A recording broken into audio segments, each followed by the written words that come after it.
তীব্র দাবদাহে অতিষ্ঠ মানুষ। বৈশাখ মাসে যেখানে কাল বৈশাখীর তাণ্ডব দেখে অভ্যস্ত মানুষ, সেখানে বৃষ্টিহীনতায় বেড়েই চলছে তাপদাহ। তাপমাত্রা ছাড়াচ্ছে 40 ডিগ্রি সেলসিয়াস। এর জন্য কি শুধুই জলবায়ু পরিবর্তনকে দায়ী করা যায়, নাকি এর পেছনে রয়েছে মানুষের কৃতকর্মের ফল?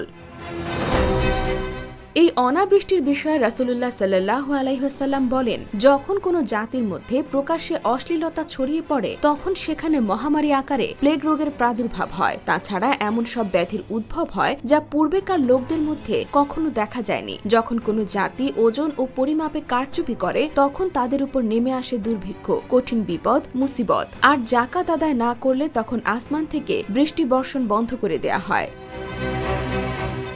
যদি ভূপৃষ্ঠে চতুষ্পদ জন্তু ও নির্বাক প্রাণী না থাকত, তাহলে আর কখনো বৃষ্টিপাত হতো না। যখন কোনো জাতি আল্লাহ ও তার রাসূলের অঙ্গীকার ভঙ্গ করে, তখন আল্লাহ তাদের ওপর তাদের বিজাতি দুশমনকে ক্ষমতাসীন করেন এবং সে তাদের সহায় সম্পদ সবকিছু কেড়ে নেয়।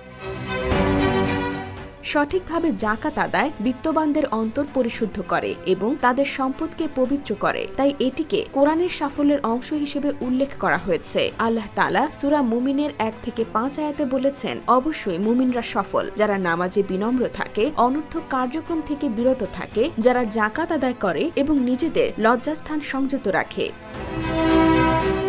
ইসলামে অত্যাবশ্যক বিধানগুলোর একটি হচ্ছে জাকাত। কেউ জাকাতের বিধান অস্বীকার করলে সে মুসলিম থাকবে না। তাই যথাযথভাবে জাকাত আদায় করা কর্তব্য, নতুবা পরকালে কঠিন শাস্তির মুখোমুখি হতে হবে বলে উল্লেখ রয়েছে বিভিন্ন হাদিসে।